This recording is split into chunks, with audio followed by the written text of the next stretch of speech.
Paty, e a máscara que você ensinou a fazer? Ainda serve depois das recomendações da OMS? Gente, acho que essa é a pergunta que eu mais recebo em todas as minhas formas de comunicação com vocês. E agora eu vou responder. Vem comigo nesse vídeo.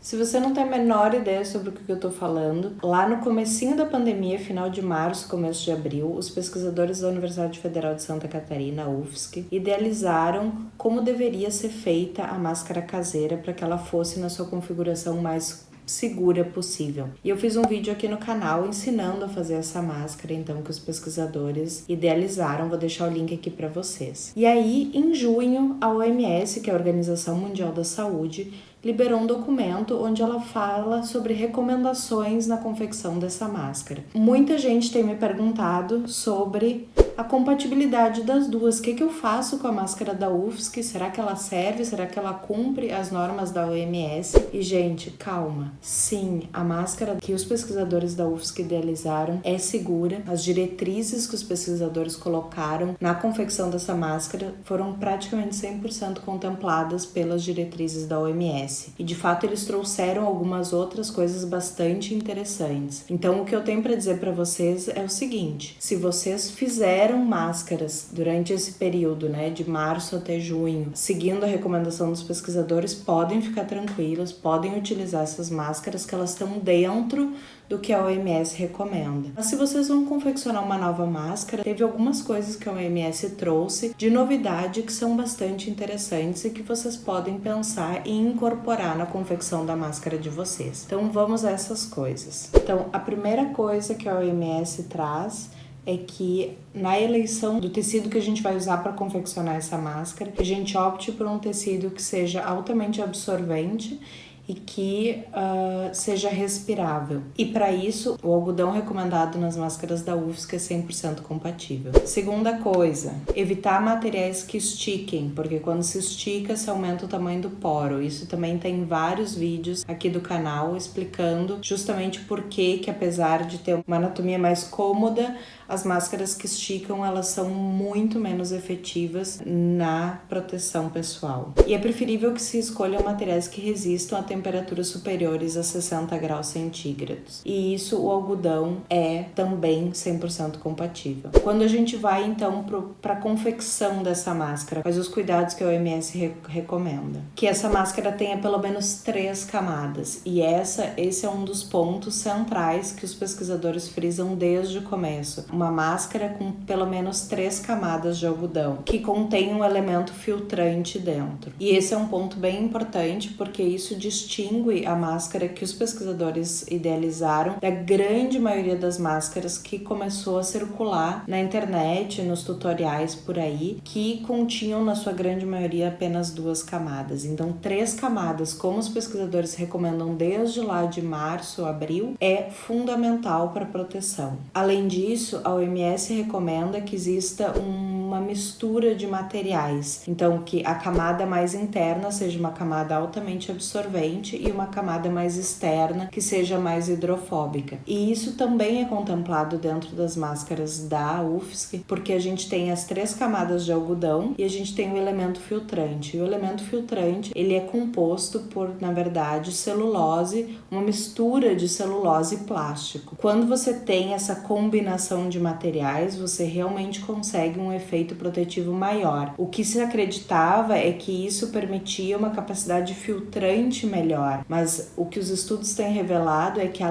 vai além da capacidade filtrante, de que essa mistura de materiais às vezes agrega propriedades eletrostáticas que também são protetivas. Então, sim, é muito interessante ter mistura de materiais, e sim, essa mistura de materiais está presente na máscara que os pesquisadores da UFSC recomendaram. Então, podem ficar tranquilos e usar suas máscaras com tranquilidade, porque sim, elas são seguras. E por que essa questão das propriedades eletrostáticas é importante? Porque você tem, em uma instância, a questão física, segurar a partícula viral por causa do tamanho do poro, mas você tem, por outro lado, esse material que tem carga. Cargas opostas se atraem. Então, a partir do momento que você tem um material com uma propriedade eletrostática aerostática que consegue atrair o vírus, ela consegue reter essa partícula viral a partir dessa propriedade física da sua carga. E isso ajuda muito em diminuir, né, a exposição, a passagem do vírus por esse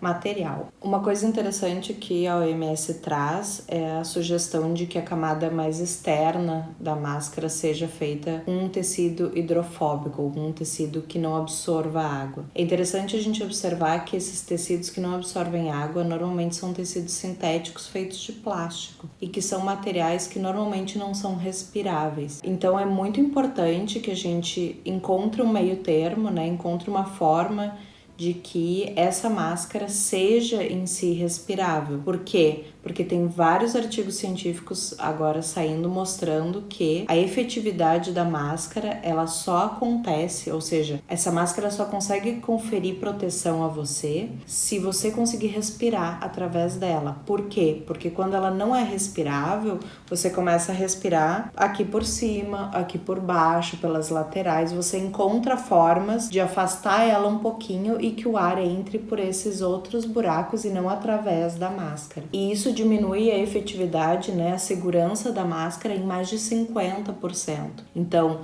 você ter uma máscara super perfeita e super segura, mas que você não consegue usar ela de forma apropriada, é totalmente ineficiente. Então, a eleição desses tecidos é muito importante que seja feita de forma que seja compatível com a respiração. E nesse ponto, o que os pesquisadores da UFSC trouxeram lá no começo é muito interessante, porque as 3 camadas de algodão, elas são altamente respiráveis, elas conferem esse efeito de rede, né, de poros pequenos sobrepostos sobre outros poros pequenos e que conferem essa tripla camada de proteção, e ao mesmo tempo elas têm essa mistura de materiais com um elemento filtrante que se mostra, né, começam a aparecer outras evidências científicas que respaldam que essa mistura de material é interessante para a proteção contra o vírus, como eu falei dessa questão da retenção eletrostática dos vírus pelas cargas.